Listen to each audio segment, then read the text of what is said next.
Sanctus, Sanctus, Sanctus Dominus Deus Sabaoth. Bapak, Ibu, dan saudara-saudariku yang terkasih dalam Tuhan kita Yesus Kristus, salam sejahtera untuk kita semua. Berkat Allah yang Maha Kuasa senantiasa menyertai kita. Marilah kita mendengarkan dan merenungkan bacaan-bacaan kitab suci hari Senin, tanggal 14 November tahun 2022. Bacaan pertama dari kitab Wahyu pasal 1 ayat 1 sampai 4, dilanjutkan dengan pasal 2 ayat 1 sampai 5a. Inilah wahyu Yesus Kristus yang dikaruniakan Allah kepadanya, supaya ditunjukkannya kepada hamba-hambanya apa yang harus segera terjadi. Dan oleh malaikatnya yang diutusnya, ia telah menyatakannya kepada hambanya Yohanes. Yohanes telah bersaksi tentang firman Allah dan tentang kesaksian yang diberikan oleh Yesus Kristus, yaitu segala sesuatu yang telah dilihatnya. Berbahagialah ia yang membacakan dan mereka yang mendengarkan kata-kata nubuat ini dan yang menuruti apa yang ada tertulis di dalamnya, sebab waktunya sudah dekat. Dari Yohanes kepada ketujuh jemaat yang di Asia Kecil, kasih karunia dan damai sejahtera menyertai kamu dari Dia yang ada dan yang sudah ada dan yang akan datang, dan dari ketujuh roh yang ada di hadapan tahtanya. Tuliskanlah kepada malaikat jemaat di Efesus, inilah firman dari Dia yang memegang ketujuh bintang itu di tangan kanannya dan berjalan di antara ketujuh kaki dian emas itu.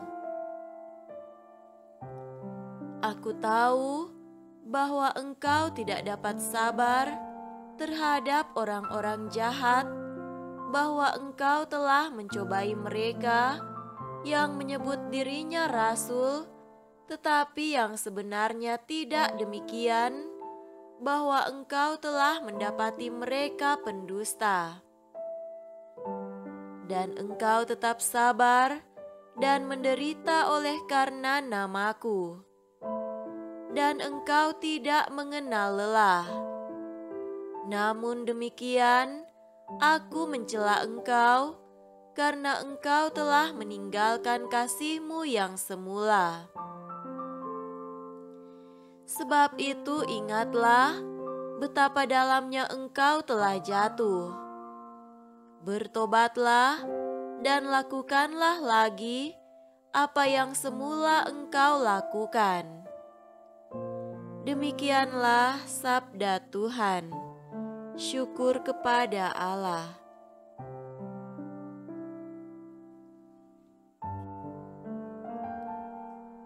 Semoga Tuhan beserta kita sekarang dan selama-lamanya. Inilah Injil suci menurut Lukas. Dimuliakanlah Tuhan. Injil Lukas pasal 18 ayat 35 sampai 43. Waktu Yesus hampir tiba di Yeriko, ada seorang buta yang duduk di pinggir jalan dan mengemis. Waktu orang itu mendengar orang banyak lewat, ia bertanya, "Apa itu?"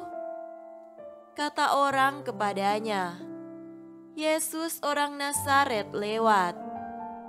Lalu ia berseru, "Yesus anak Daud, kasihanilah aku." Maka mereka yang berjalan di depan menegur dia supaya ia diam. Namun semakin keras ia berseru, "Anak Daud, kasihanilah aku." Lalu Yesus berhenti dan menyuruh membawa orang itu kepadanya. Dan ketika ia telah berada di dekatnya, Yesus bertanya kepadanya, "Apa yang kau kehendaki supaya aku perbuat bagimu?" Jawab orang itu, "Tuhan, supaya aku dapat melihat." Lalu kata Yesus kepadanya, "Melihatlah engkau, imanmu telah menyelamatkan engkau." Dan seketika itu juga, melihatlah ia, lalu mengikuti dia sambil memuliakan Allah. Seluruh rakyat melihat hal itu dan memuji-muji Allah. Demikianlah sabda Tuhan. Terpujilah Kristus.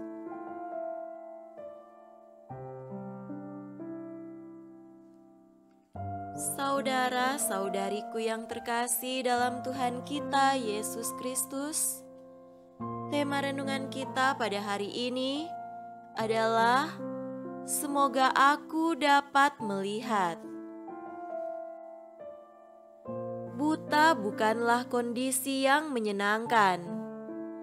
Mereka yang buta mengalami kegelapan sepanjang hidupnya, tidak bisa hidup atau bekerja dengan normal. Pada zaman dulu, banyak orang buta terpaksa menjadi peminta-minta. Mereka hanya bisa mengemis untuk makan dan minum. Kondisi hidup mereka memprihatinkan dan menyedihkan. Tetapi sebenarnya, setiap orang buta ingin mengubah nasibnya.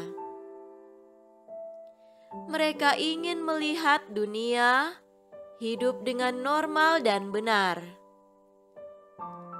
Kondisi ini juga dialami oleh Bartimeus di Yeriko yang tiap hari duduk di pinggir jalan untuk meminta-minta.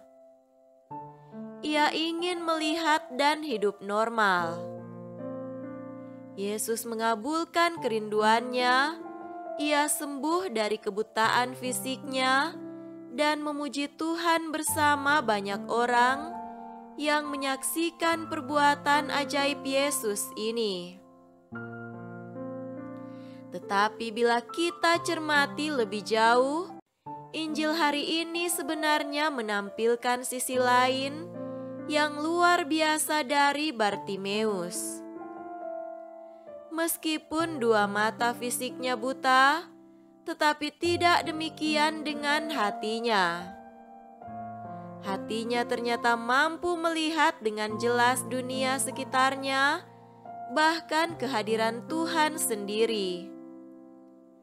Tanda bahwa hatinya dapat melihat adalah imannya kepada Tuhan. Saat diberitahu bahwa Yesus orang Nazaret sedang lewat, ia berseru, "Yesus anak Daud, kasihanilah aku." Ketika orang banyak memintanya untuk diam, dia tidak peduli. Bahkan semakin kuat ia berteriak meminta belas kasihan Yesus. Ini adalah tanda betapa besar imannya kepada Yesus. Yesus mengetahui isi hati Bartimeus dan meminta orang mengantarnya kepadanya. Ketika pengemis buta ini memohon supaya ia bisa melihat, Yesus mengabulkannya sambil berkata, Melihatlah, imanmu telah menyelamatkan engkau.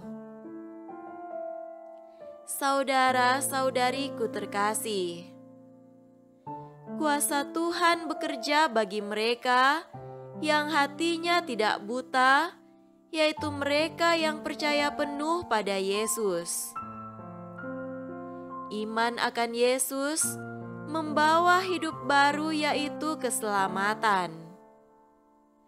Hati yang buta adalah hati yang penuh dengan dosa, yang penuh dengan amarah, kedengkian, iri hati, kesombongan, kerakusan, sifat memecah belah, egoisme, hingga penyembahan berhala.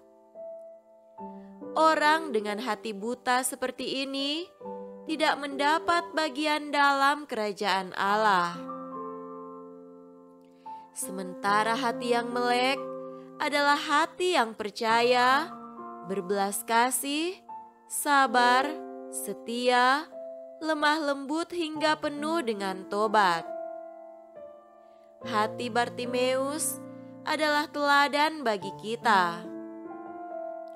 Mari membarui hati senantiasa agar kita mendapatkan keselamatan seperti Bartimeus yang telah mendapatkannya dari Yesus sendiri. Semoga demikian. Amin.